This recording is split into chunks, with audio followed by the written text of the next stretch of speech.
Salut les amis, je vous souhaite la bienvenue dans ce nouvel épisode du podcast Au-delà du mur. Aujourd'hui, nous allons aborder un sujet passionnant et parfois complexe. Les liens entre la course à pied, le sport en général et le monde de l'alcool.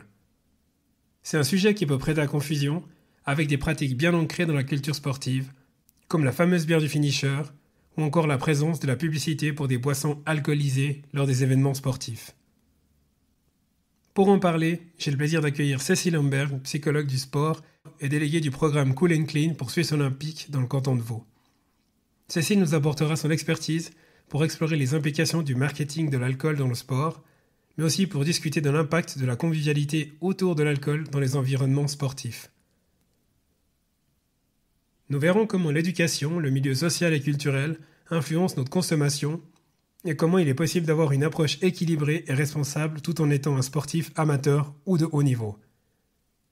Cet épisode n'a pas vocation à culpabiliser, mais plutôt à sensibiliser et à ouvrir la discussion sur un sujet important pour notre bien-être et notre performance. Alors installez-vous confortablement et laissez-vous guider dans cette conversation fascinante avec Cécile. Je vous souhaite une très belle écoute. Bienvenue dans Au-delà du mur, le podcast pour tous les passionnés de course, qu'il s'agisse de bitume, de nature ou de piste. Que vous soyez débutant ou coureur aguerri, nous explorons ensemble la préparation physique et mentale, la nutrition et la santé pour vous aider à atteindre vos objectifs. Si vous cherchez des conseils pratiques, des témoignages inspirants et des discussions captivantes, vous êtes au bon endroit. Préparez-vous, votre voyage au-delà du mur commence ici. Ma chère Cécile, bonjour. Bonjour. Comment ça va ? Bien, bien. Merci beaucoup de me consacrer du temps pour parler de cet épisode hyper sensible quand même. Il m'a fallu trouver beaucoup de courage pour aborder ce thème-là et puis trouver un angle qui me fasse pas me faire flageller par mes amis ou par mes connaissances. C'est bel et bien celui des liens troubles qu'il y a quand même encore trop souvent entre la course à pied et le sport en général et l'alcool. Pour les personnes qui ne te connaissent pas, est-ce que tu pourrais nous dire qui tu es et d'où tu viens ? Bien sûr. Je m'appelle Cécile Homberg, je suis la déléguée Cool & Clean du canton de Vaud et la coordinatrice romande de Cool & Clean, donc un programme de prévention en milieu sportif que je pourrais peut-être après aussi un peu développer. Moi, je suis psychologue du sport, donc j'ai vraiment cette envie de vouloir travailler dans le monde sportif, de pouvoir accompagner tant des individuels dans le sport que des groupes, que au niveau structure des clubs et puis des associations cantonales ou plus haut, etc. Donc moi, mon objectif, c'est vraiment le milieu sportif et comment le soutenir avec différentes perspectives et différents besoins objectifs pour un peu essayer de donner le plus de ressources possible au milieu sportif. J'imagine que tu ne dois pas trop chômer ces dernières années, en tout cas avec l'évolution des réseaux sociaux.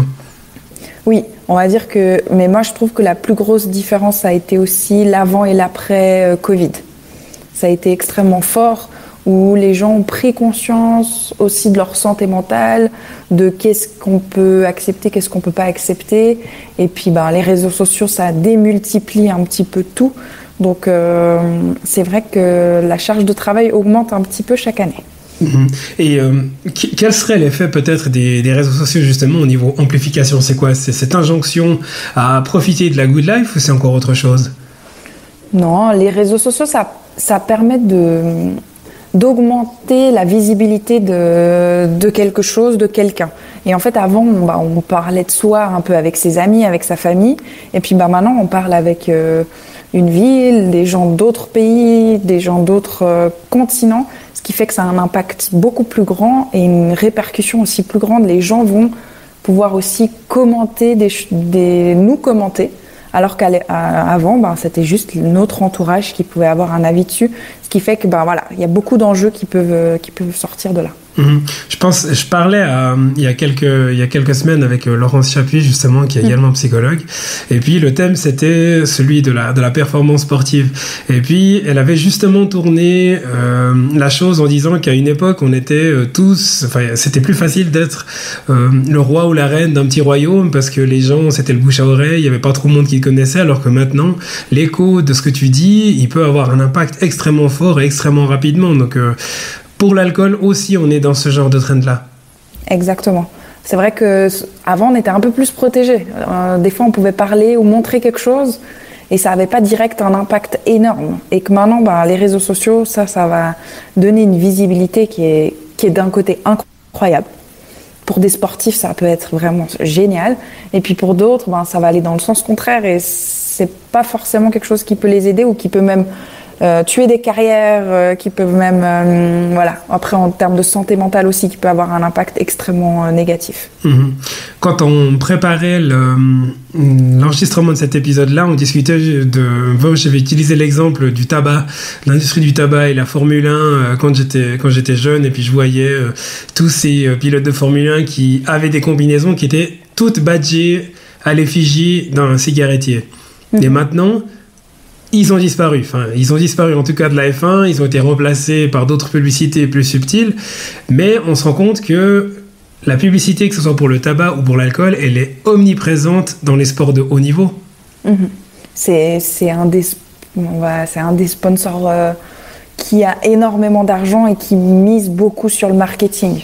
Et le sport, c'est quelque chose qui réunit les gens. C'est très fédérateur. Et donc, en voulant cibler le sport, on touche énormément de gens. Même des non-sportifs, en fait. Parce qu'il y a des gens qui regardent juste du sport pour le plaisir. Et en fait, on voit que ils ont choisi comme stratégie, en tout cas, de cibler les manifestations sportives, le sport en général. Et ça marche. Il y a quelque chose quand même d'extrêmement ambigu parce que peut-être que les pilotes de Formule 1, je sais pas, on les fait pas souffler avant une course, mais j'ai quand même beaucoup de peine à imaginer que tous ces sportifs d'élite ils carburent à l'alcool ou encore au tabac. Quand bien même le tabac, j'imagine qu'il y a quand même des personnes qui fument avec le côté stress, etc. Donc il y a quand même quelque chose d'extrêmement ambigu. Alors on sort sur la vague de quelque chose qui est fédérateur, convivial, on va profiter de ça pour venir ajouter une couche de quelque chose qui est malsain. Alors qu'en soi, j'ai pas l'impression qu'il y a beaucoup de hockeyeurs ou de footballeurs qui boivent une bière après chaque match ou qui se descendent la caisse de bière.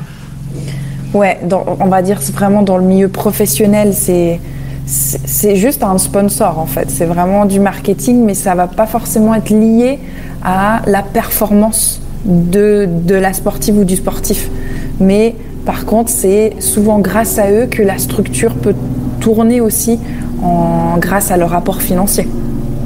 Donc on est un peu tributaire, dès le moment où on commence à mettre la main là-dedans, on est un peu pris dans un engrenage qu'il est difficile de contrôler parce que effectivement j'imagine que c'est des marques qui ont énormément de moyens, donc c'est très compliqué de faire la promotion de quelque chose autrement, surtout qu'il y a toujours cet aspect convivial. J'avais aussi pris l'exemple du trail la première fois qu'on avait discuté, donc on parlait de la bière du finisher, tu prends une raclette, un verre de vin blanc, et puis moi je juge pas parce que je suis la première personne qui va être sensible à ce genre de choses-là, parce qu'effectivement le côté convivial, il y a souvent un petit verre qui va avec. Mais c'est très compliqué quand même de dissocier les liens là-dedans entre les deux. Comment est-ce qu'on peut faire ? C'est ça qui est un petit peu ambigu justement. C'est qu'on met en avant l'alcool, mais pas directement pour la performance sportive, mais pour l'après. L'après, ou alors dans une autre perspective, pas le sportif, mais pour le spectateur, lui c'est le pendant. Et puis pour la personne sportive, ça va être plus après pour le festif, la convivialité. Bravo, tu as fait un effort, tu as le droit de t'autoriser une boisson alcoolisée. Et c'est ça qui est un petit peu ambigu et qui est le mauvais message à transmettre au final. Et c'est sur quoi en fait qui normalise la consommation, parce qu'on le voit tout le temps. Et plus notre cerveau y voit, naturellement, inconsciemment, il intègre la notion. Et en fait, il va dire « Ah bah oui, c'est normal ». De boire une bière après une course, par exemple. Et quel est l'impact peut-être chez toi au niveau de tes consultations ? Est-ce que maintenant, on peut dire qu'on est clairement dans l'âge d'or, peut-être des réseaux sociaux, entre l'avant et puis maintenant, est-ce que tu constates une augmentation des consultations en lien avec des gens qui ont une plus forte consommation d'alcool, ou en soi c'est uniquement le canal de diffusion de promotion qui a changé et puis il n'y a rien de nouveau et puis le problème est toujours le même, avec la même intensité ? Les gens, moi ce que je peux te dire, c'est que les gens se questionnent de plus en plus sur la pertinence de l'alcool dans le milieu sportif. les gens, avant, on se posait pas trop la question, c'était comme ça, on fait comme ça, c'est normal. Et maintenant, il y a beaucoup plus de personnes qui viennent au travers de Cool & Clean, qui me questionnent sur comment est-ce qu'on pourrait améliorer justement notre gestion de l'alcool au sein du club ou au sein des manifestations, ce qui avant était très très rare. Donc, je dirais que la consommation, en tout cas, les personnes qui consultent en général pour des problèmes d'addictologie liés à l'alcool, il y en a de plus en plus, ça augmente, ça c'est sûr. Après, lié au sport, j'ai pas forcément de chiffres, mais par contre, les gens qui viennent me voir et qui se questionnent comment améliorer les choses, ça, il y en a de plus en plus. Et des manifestations qui se font sans alcool, maintenant, ça commence à se faire de façon plus régulière, par exemple. Au risque peut-être de se sentir un peu stigmatisé, justement parce qu'on veut essayer de faire quelque chose différemment. On peut aussi être taxé de vouloir faire de la promotion sur le fait qu'on fasse pas comme tout le monde. Et puis ça rajoute encore une couche supplémentaire. Il y a toujours cette question de norme. En fait, la norme, c'est il y a de l'alcool, on boit. En Suisse, en tout cas, on va pas généraliser, mais en Suisse, la norme, souvent, c'est quand même boire, soit une bière, soit un vin, etc. Et puis là, on casse cette norme-là. Et puis, il y a aussi un aspect qui est assez important et qui est des fois difficile à gérer, c'est le revenu financier de la vente d'alcool. Et ça, c'est quand même une grande part pour les organisateurs de manifestations, les clubs de sport, etc. Et l'idée, c'est un peu de recréer une nouvelle norme. Et plus on est ouvert à discuter de ça, et plus les gens vont se sentir à l'aise de dire « Oui, moi j'ai envie de boire, moi j'ai pas envie de boire ». Et en fait, c'est cette question-là de se dire, d'ouvrir la discussion parce que si on se dit la norme, c'est de boire. Quelqu'un qui n'a pas envie de consommer une boisson alcoolisée va se sentir mal et va pas forcément oser le dire. Alors que si on est dans une norme où on est ouvert, on peut faire un peu comme on a envie, la personne va se sentir à l'aise, soit de consommer, soit de ne pas consommer. Et c'est ça que ça devient intéressant, c'est d'aller réfléchir et bouger cette norme-là. Et est-ce que tu as justement peut-être des associations ou des clubs qui font appel à toi dans le cadre de ton rôle de délégué Cool & Clean pour te demander comment mettre en place peut-être des actions de sensibilisation ou peut-être pour leur apporter des solutions concrètes à comment faire autrement ? Oui, exactement. Là, ces dernières années, j'ai de plus en plus de demandes comme ça. C'est surtout... principalement, celle que j'ai, c'est qui touche des manifestations jeunesse, on va dire. C'est vraiment des tournois pour même jusqu'à U20 à peu près. Et ils se disent, on n'a pas envie de promouvoir ça. C'est les jeunes qui font leur compétition. On a envie de promouvoir quelque chose de sain en lien avec leur pratique sportive. Et puis, l'idée, c'est essayer de trouver avec eux quelle solution on pourrait trouver qui soit la plus adéquate. Avec Cool & Clean, c'est quelque chose qui est extrêmement fort, c'est qu'on va essayer de s'adapter en fonction de chaque demande et essayer de trouver une solution la plus proche à leurs besoins. Et puis, là, ce qu'on a essayé de faire, par exemple, si je peux donner un exemple, c'était pour une manifestation, on a essayé d'intégrer les jeunes, en fait, dans ce processus-là. Et ils ont créé un concours au sein des jeunes de boissons, de mocktail, un peu de boisson originale, pas forcément que des cocktails, mais une boisson originale qui soit sans alcool. Et en fait, il y a eu un concours et puis il y a 2 ou 3 boissons qui ont été décidées. Et puis elles ont été vendues lors de la manifestation. Alors honnêtement, ça part très très vite parce que souvent c'est la boisson de Théo, la boisson de Alice, etc. Et en fait, ça fonctionne hyper bien. Et en fait, ça valorise déjà d'une part les jeunes et ça valorise aussi le club qui prenne en compte les compétences de leurs jeunes. Et puis ça, pour nous, avec Cool & Clean, pour développer les compétences psychosociales, c'est extrêmement important. Qu'un jeune se sente bien, qu'il soit en confiance et qu'il se sente autonome aussi dans la vie associative, pour nous, c'est vraiment très, très important. C'est très intéressant que tu parles des actions en faveur des jeunes.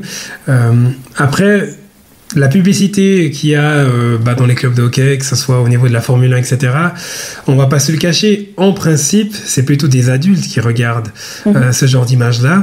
Ouais. Donc, c'est ce que tu es en train de dire. Alors j'essaye peut-être un peu d'interpréter en tes lignes, mais c'est que clairement, on n'est pas dans le public cible. On fait croire qu'on cherche à cibler les adultes, mais en soi, on sait qu'il y a beaucoup de jeunes et d'adolescents qui vont être dans le lot de public, qui vont voir ce genre de publicité-là, et indirectement, ou peut-être directement, hein, personne ne l'avouera, on va quand même chercher à cibler ces jeunes-là. Et est-ce que tu as pu voir une augmentation de consultation justement des jeunes en lien avec ce genre de publicité là ou pas forcément? Alors c'est directement, de lien direct, pas forcément. Par contre, des études ont vraiment montré l'impact de la publicité en général sur l'entrée en consommation ou l'augmentation de la consommation chez les jeunes. Donc ça, il y a des études qui se sont faites, et même en Suisse, si je me trompe pas, ça a été fait, et ça augmente justement la probabilité de consommation. Donc c'est pour ça que les industries ciblent aussi le milieu sportif, parce que ça touche énormément de monde. J'ai bien compris, tu disais avant, l'alcool c'est un moyen assez simple, enfin tout ce qui est publicité lié avec l'alcool, c'est quelque chose qui permet de générer des revenus conséquents, mais il y a aussi un côté contradictoire, en tout cas un lien qui n'est pas du tout naturel, c'est celui entre le sport de haut niveau et puis la consommation d'alcool. C'est comme un célèbre pilote de Formule 1 qui fait la promotion d'une boisson énergisante à la fin de toutes les courses et puis pendant toutes les interviews, même s'il en boit, je suis pas persuadé qu'il y ait ce genre de boisson-là à l'intérieur. Donc, c'est pas naturel. Donc, ils font la promo parce qu'effectivement, ça véhicule une certaine image, et puis ils ont besoin parce qu'il y a des revenus conséquents. Mais jamais ils consomment ça dans le cadre de leur entraînement. Non, c'est ça qui est paradoxal. Après, généralement, les sponsors, c'est plutôt des championnats, des équipes, un tournoi, et c'est quand même extrêmement rare qu'un sportif ou une sportive soit directement le sponsor principal d'une boisson alcoolisée. Majoritairement, ça va vraiment être compétition en général, ou équipe. On prend les équipes de hockey, par exemple, au niveau national, c'est sûr que... Mais c'est vrai que c'est rare que ça soit un joueur... Enfin, un sportif ou une sportive qui est dans un sport individuel et qui a son sponsor sur lui ou sur elle. Ça, c'est plus rare quand même.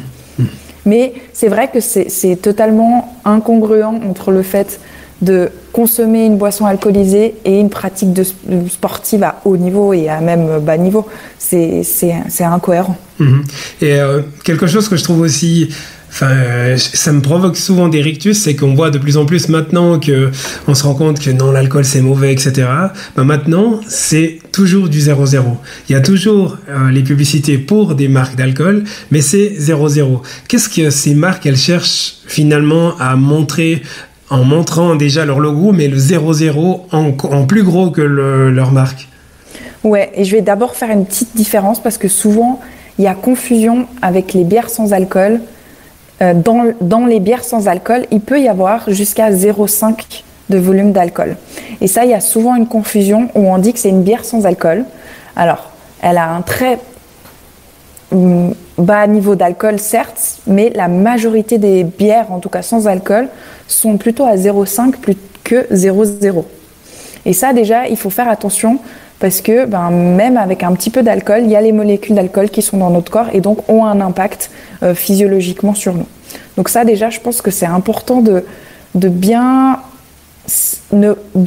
regarder si la boisson est vraiment 0,0 ou pas.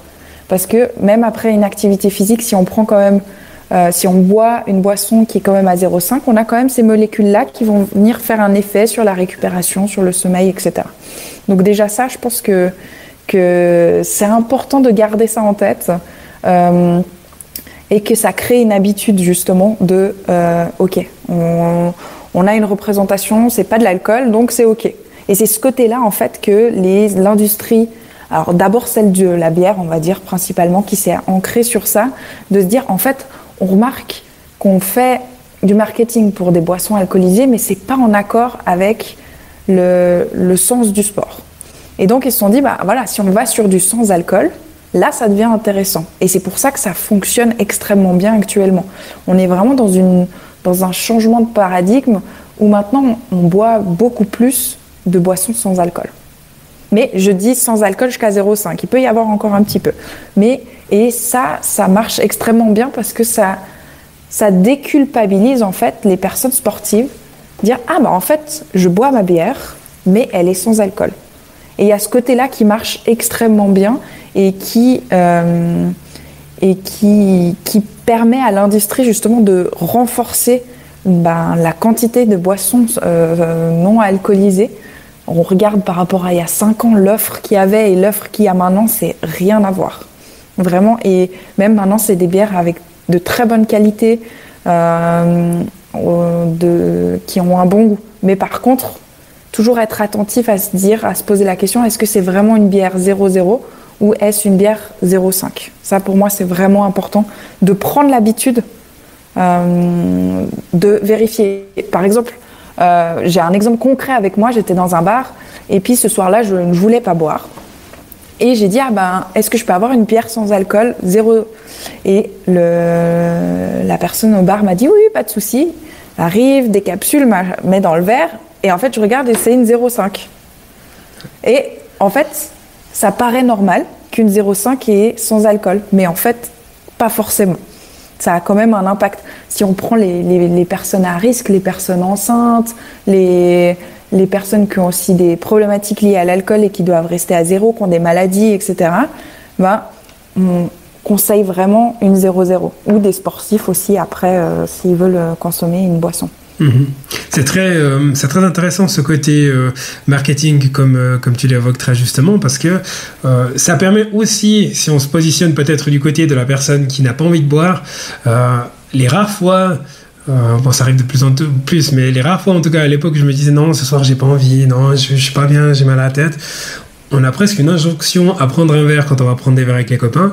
Et c'est vrai que de pouvoir prendre une bière sans alcool, on a le contenant qui ressemble à celui des autres. Au niveau social, on s'intègre quand même plus facilement. Limite, je cache la bouteille et puis tout le monde voit, il a une bouteille de bière, il est comme nous. Donc c'est très très pernicieux quand même parce que on a le symbole de la bouteille, on a le contenant, donc on n'est peut-être pas dans les mêmes doses d'alcool, mais on est quand même toujours un peu dans ce milieu-là. C'est comme la cigarette peut-être dans un autre niveau où on passe de la cigarette qui sentait, tu rentrais chez toi, tu sentais la cigarette et puis maintenant ça sent bon. Donc ils cassent, ils déconstruisent un petit peu les problématiques, en tout cas les signes distinctifs qui permettent aux gens de distinguer quelque chose qui était jugé comme pas bon à une époque, et puis d'un coup ça sème un peu le trouble et puis ça devient ok et ça devient normal. Mais c'est ça aussi qui rend aussi la chose un peu compliquée où en fait on nous habitue, nos représentations liées à la consommation de boissons alcoolisées. En fait, on nous habitue, ok, là j'ai l'habitude de prendre une boisson sans alcool, mais le jour où si je vais quelque part et qu'il n'y a pas ces boissons-là, en fait, la probabilité de prendre une boisson alcoolisée sera plus grande que si on a par exemple l'habitude de prendre je sais pas, qu'importe, un thé froid maison ou qu'importe. Et en fait, c'est ce gap-là que, avec le marketing et l'industrie des boissons alcoolisées, nous pousse plutôt, ils nous habituent à leur marque et à cette consommation-là pour que le gap après puisse aussi se passer plus facilement. En fonction des différents milieux dans lesquels on gravite, j'imagine, si on ne fait pas partie d'un club de sport, on ne regarde pas le sport, on ne regarde pas la télévision, on vit dans une grotte, j'imagine qu'on est de toute façon moins susceptible d'être atteint par ce genre de marketing-là. Et là, j'en viens au côté aussi un peu social. Donc, ça dépend aussi du contexte dans lequel on évolue. Si on est étudiant, donc tu parlais de la partie cool and clean, donc il y a cette phase de jeunesse, adolescence, qui est extrêmement ingrate, où on a absolument envie de se faire accepter, où on va vouloir faire comme les autres. Mais le milieu dans lequel on évolue, les parents, etc., c'est extrêmement important aussi. Et en fait, ce qui est fou avec le sport, si on prend comme groupe le sport, c'est qu'en même temps, c'est un facteur protecteur par rapport à l'alcool, mais ça peut tout aussi bien être un facteur facilitateur de l'alcool, dépendant de ce système-là. Si je te résume, en gros, si on arrive dans un groupe sportif qui a l'habitude de consommer, concrètement, on rentre dans cette norme-là. Par contre, si on rentre dans un groupe où l'alcool est peut-être plus minoritaire, ça va être plutôt protecteur pour nous par rapport à notre consommation d'alcool. Et c'est ça qu'on voit qu'en fonction de où on est, et le sport peut être les deux. Et ça, je trouve ça hyper intéressant. Et puis, ce qui est extrêmement difficile, et c'est ce qu'on essaye de beaucoup travailler avec Cool & Clean, justement, ce développement des compétences psychosociales, c'est permettre aux jeunes d'avoir un esprit critique et d'oser s'affirmer, avoir confiance en soi pour assumer ses choix et pouvoir en parler. Et ça, pour nous, c'est vraiment quelque chose de très important. Apprendre à communiquer, apprendre à être bien dans un groupe va nous permettre de mieux se positionner par rapport à tous ces enjeux-là, que ça soit alcool ou les autres thématiques qui peuvent être aussi touchées. Et ça, c'est vraiment très, très important. Donc, plus l'alcool est valorisé, plus il va y avoir des consommations. Et moins il est valorisé, moins il va y avoir de consommation. Et point très intéressant aussi que tu citais la première fois qu'on a discuté ensemble, c'était le fait de la jeunesse. Alors, j'ai toujours été un piètre footballeur, en général. Je suis toujours dans le ventre mou du classement, j'adore dire ça. Donc, aussi longtemps que tu croches dans un sport ou dans une activité sportive et puis que tu y mets de la volonté, tu t'investis, t'es moins susceptible justement de rentrer dans ce cycle de, sans vouloir être méchant, la 5e ligue et puis la 3e mi-temps. Donc il y a clairement un gap entre le moment peut-être de la scolarité où on termine la scolarité obligatoire, on rentre dans l'apprentissage, donc là on revient de nouveau dans la partie milieu social dans lequel on évolue. Donc il y a cette phase où on n'est pas trop à risque, entre guillemets, cette phase où on rentre dans l'apprentissage. Si on fait un apprentissage, moi j'en ai fait un, et puis tous les vendredis à midi, en tout cas à l'époque, on allait au lavage, et puis grillade, et puis c'était la bière, c'était normal.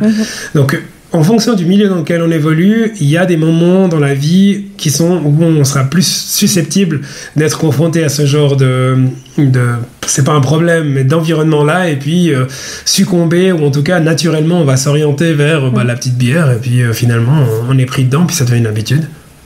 Oui, et c'est ça, et on sait que déjà, par rapport à l'adolescence, c'est déjà un moment qui est très important. Alors, pas que pour l'alcool, mais vraiment pour l'alcool, c'est l'entrée dans la consommation, c'est la notion de prise de risque. Pour eux, pendant la période d'adolescence, on essaye de prendre des risques, de voir jusqu'où on peut aller, et en fait, on essaye de voir, et l'alcool est souvent représenté là par cette prise de risque, jusqu'où est-ce qu'on peut aller, et puis on tente des comportements qui peuvent être à risque, justement.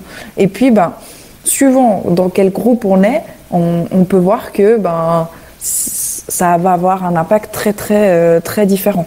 On sait aussi que suivant les niveaux de formation qui augmentent, il peut y avoir une augmentation des consommations en fonction de ça. Donc on voit que c'est très représentant aussi de avec qui on est, quel groupe, quelle entité, etc. C'est vraiment quelque chose de large.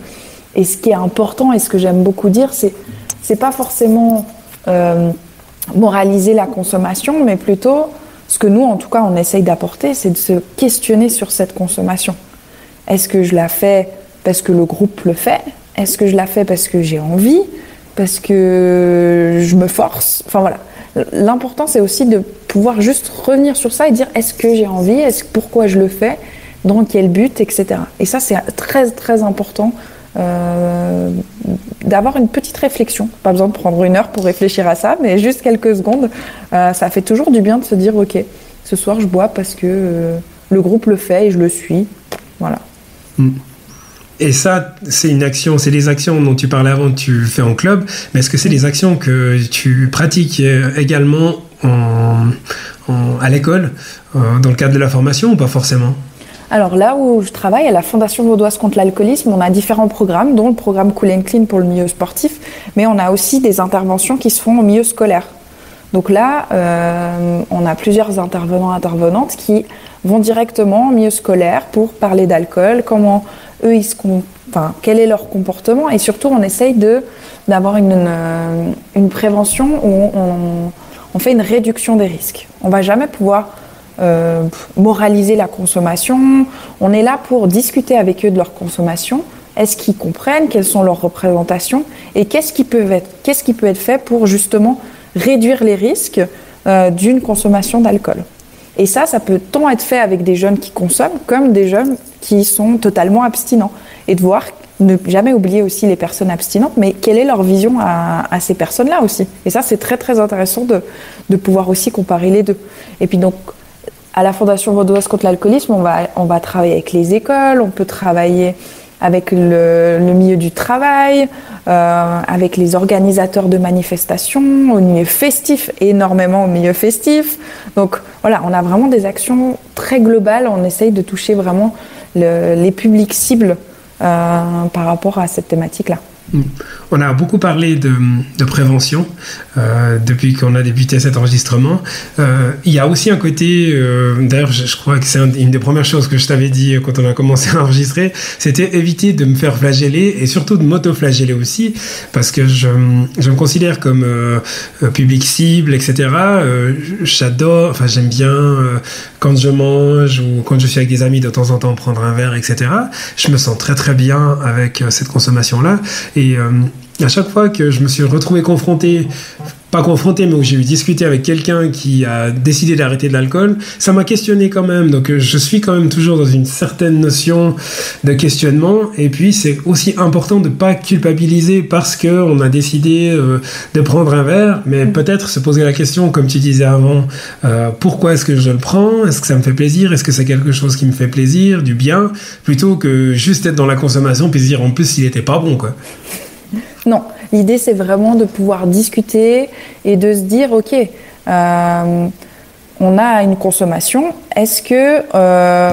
comment est-ce qu'on peut faire pour réduire les risques? Parce qu'on sait que l'alcool a un certain taux, ça a un impact sur notre corps, sur nos réactions, sur nos réflexes, sur beaucoup de choses qui peuvent venir dangereux pour notre vie, mais aussi pour la vie des autres. Et donc l'idée c'est un peu de se dire ok, qu'est-ce qu'on peut faire alors, c'est un peu dur de dire comme ça, mais qu'est-ce qu'on peut faire pour limiter la casse?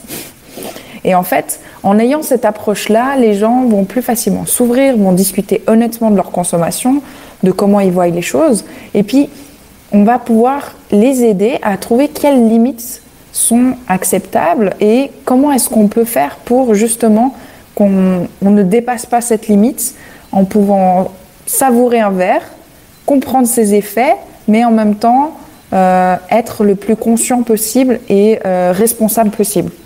Par exemple, pour nous, c'est extrêmement important si on a une conduite, quelle que soit la conduite du vélo, d'une voiture, d'un scooter, etc. On regarde, il y a des effets sur le corps, il y a aussi la loi, ce qui est un facteur assez important quand même. Et puis de voir un petit peu, qu'est-ce qu'on peut faire par rapport à ça si tu as envie de consommer.